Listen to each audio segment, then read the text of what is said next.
Assalamualaikum warahmatullahi wabarakatuh, Bapak dosen dan teman-teman sekalian. Kami dari kelompok Sipena hari ini akan mendemokan aplikasi manajemen mahasiswa hasil kerja kelompok kami untuk memenuhi tugas UTS mata kuliah pemrograman berbasis web. Sebelum masuk ke materi, izinkan kami memperkenalkan diri. Saya Tiara Kairunisa dengan NIM 2024 13005 selaku moderator sekaligus yang akan menjelaskan bagian alur HTML dan struktur dasar aplikasi. Selanjutnya rekan saya Nur Hidayah dengan NIM 2024 13011 yang akan mengupas tuntas desain interface melalui CSS, dan selanjutnya ketua kelompok kami. Saya Mutiara Ramadhani dengan NIM 2024 13012 yang akan membedah seluruh logika pemrograman di bagian JavaScript.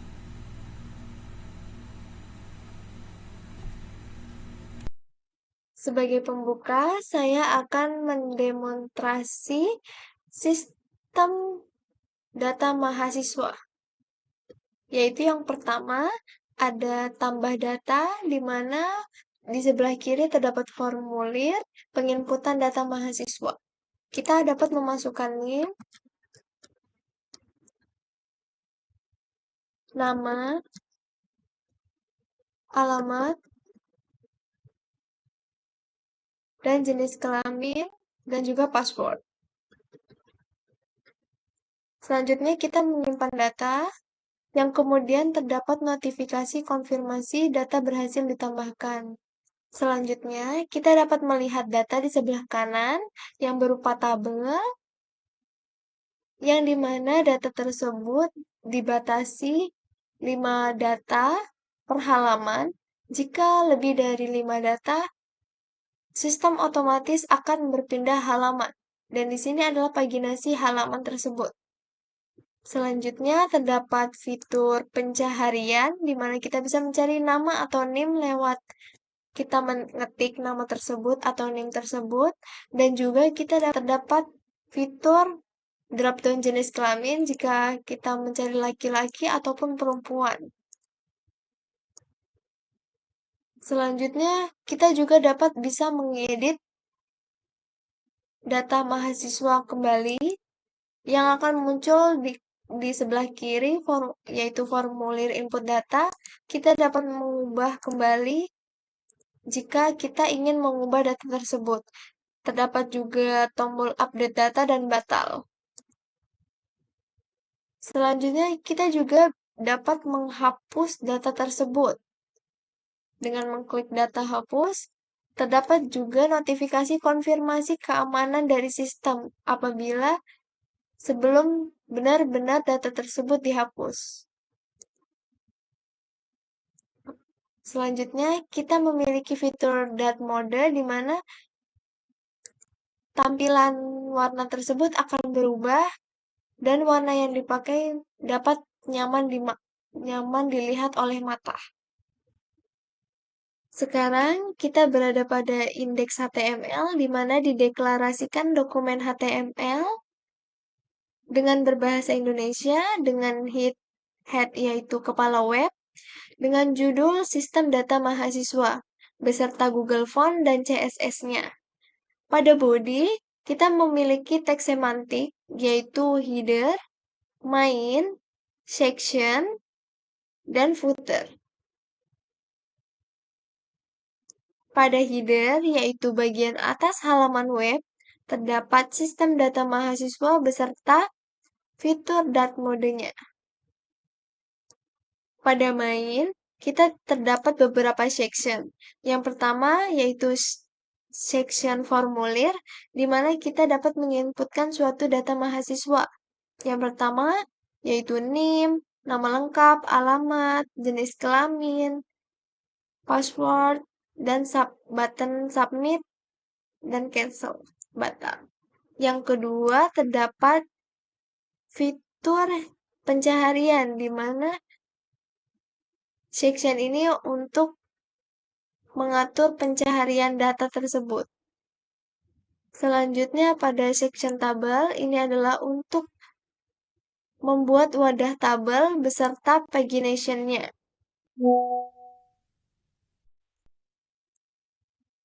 Yang terakhir adalah penyambungan JavaScript dengan HTML yang diawali oleh storage, util, ataupun aplikasi, di mana urutan ini adalah wajib karena pada aplikasi JavaScript ini membutuhkan fungsi dari storage dan utils terlebih dahulu. Selanjutnya, untuk detail desain dan arsitektur akan dijelaskan oleh rekan saya Nur Hidayah. Terima kasih. Baik, di sini saya akan menjelaskan tentang desain CSS, responsivitas, dan juga animasi. Konsep desain yang saya terapkan pada aplikasi ini adalah estetik soft UI bernuansa ungu pastel. Di bagian selector body, saya menggunakan properti linear gradient, perpaduan warna ungu muda dan merah muda pastel yang lembut agar tampilan terlihat modern ala aplikasi masa kini. Nah, tantangan terbesar tanpa menggunakan framework CSS seperti Bootstrap adalah membuat tata letak yang rapi dan juga responsif. Untuk mengatasinya, saya memanfaatkan teknologi CSS Grid pada komponen kontainer di layar desktop. Grid akan memisahkan halaman menjadi 2 kolom secara otomatis, frame input di sisi kiri dan tabel data di sisi kanan. Nah, agar visual terasa lebih premium, kotak kartu frame dan tabel diberikan efek kaca Glasmer piece menggunakan kombinasi warna semi transparan RGBA serta efek blur latar belakang melalui properti backdrop filter 12 pixel. Untuk tombol aksi di dalam tabel di sini saya menggunakan ikon grafis custom buatan sendiri berbasis file SVG lokal yang dipanggil melalui CSS sehingga aplikasi tetap mandiri tanpa perlu bergantung pada CDN luar seperti font awesome. Terakhir, mengenai fitur dark mode, mekanisme pewarnaannya diatur murni lewat CSS. Ketika tombol tema diklik, JavaScript akan menambahkan kelas .dark pada elemen body. Di dalam kode CSS saya sudah menyiapkan aturan jika body dark aktif, maka warna latar belakang akan berubah menjadi ungu tua gelap. Dan teks otomatis berubah menjadi putih secara halus berkat properti transition 0.3 second atau 3 detik. Selanjutnya, otak dari seluruh logika jalannya aplikasi yaitu JavaScript dan penanganan bug akan dijelaskan secara mendalam oleh ketua kelompok kami yaitu Mutiara Ramadhani. Baik, terima kasih kepada rekan-rekan saya. Nama saya Mutiara Ramadhani. Sebagai ketua kelompok, saya akan membedah logika pemrograman JavaScript yang menjadi mesin utama penggerak aplikasi ini. Kami membagi kode JS menjadi 3 file terpisah agar kodenya terstruktur. Ada app.js, storage.js, dan util.js. Selanjutnya, saya akan menjelaskan utils.js. Di file ini tuh berfungsi untuk utilitas pemrosesan data yang bernama filter students atau keyword gender, dan fungsi ini memanfaatkan metode internal JavaScript yaitu filter, yang di dalamnya kami menggabungkan pencarian teks menggunakan includes pada nama dan name yang secara berlapis diikat dengan logika penyaringan status dropdown gender.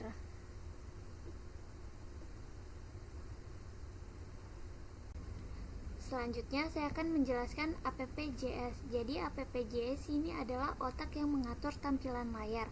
Pertama, kita mengenalkan elemen-elemen dari HTML menggunakan getElementById. Lalu reader tabel bekerja dengan cara mengosongkan isi tabel lama terlebih dahulu sampai bersih, lalu mengambil data dari filter data, lalu mengambil hasil filter data dari util.js, lalu memotong baris data menggunakan rumus matematika, agar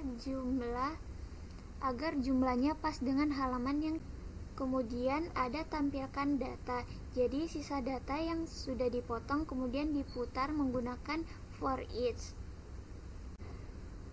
Perintah for each yang untuk digambarkan secara otomatis menjadi baris tabel di layar. Selain menampilkan tabel data, file ini juga mengurusi inputan formulir yang dijaga ketat oleh validasi, yaitu memeriksa apakah NIM sudah digunakan untuk menghindari adanya data yang berganda. Kita memastikan apakah panjang kata sandi minimal berjumlah 6 karakter sebelum akhirnya data-data tersebut sah dimasukkan ke dalam array penyimpanan. Kita masuk ke bak logika, sinkronisasi, pagination, dan pencarian.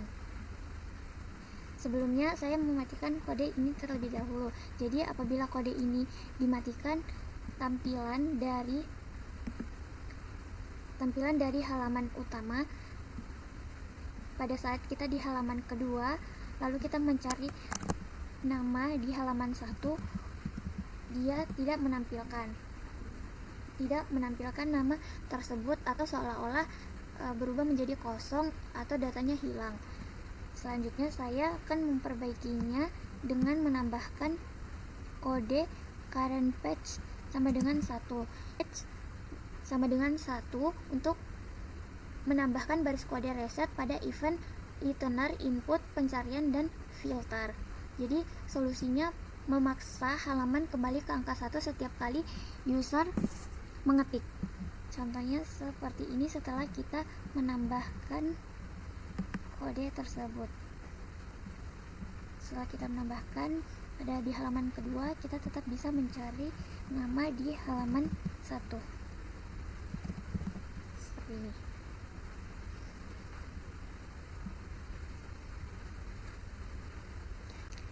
Mungkin itu saja yang bisa saya jelaskan untuk bak logika, sinkronisasi, pagination, dan pencarian. Baik, berakhir sudah penjelasan JavaScript dari saya. Jadi kesimpulan dari proyek UTS kami, aplikasi sistem manajemen data mahasiswa ini membuktikan bahwa pembuatan aplikasi web yang fungsional memiliki operasi CRUD yang interaktif dan responsif, yang menampilkan estetik, serta memiliki penyimpanan data berkelanjutan yang dapat diwujudkan sepenuhnya menggunakan vanilla HTML, CSS, dan JavaScript tanpa ketergantungan pada library pihak ketiga. Demikian presentasi dari kelompok kami. Mohon maaf apabila ada kekurangan dalam penyampaian. Terima kasih banyak atas perhatian Bapak dan teman-teman, serta saya akhiri presentasi ini dengan mengucapkan wassalamualaikum warahmatullahi wabarakatuh.